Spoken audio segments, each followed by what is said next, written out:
A day in a life dito sa looban. So you can see there, nangunguha ang aking mama at papa ng mangga.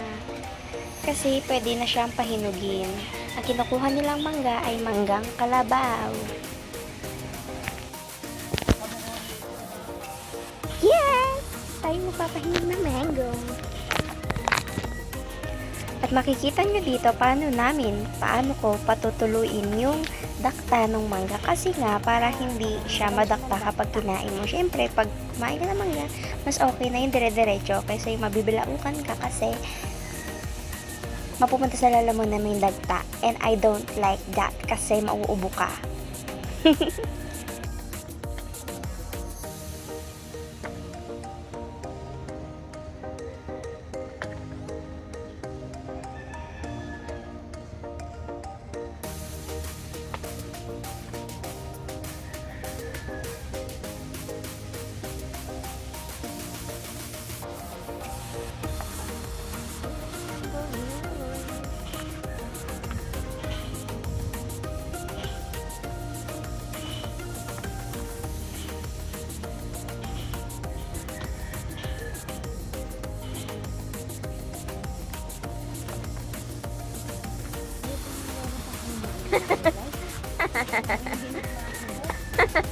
Gagalit? Nagagagalit?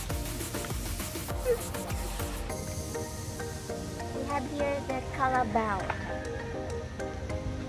The deformed one.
At dyan, nagtatapos ang mini vlog na ito. Bye-bye!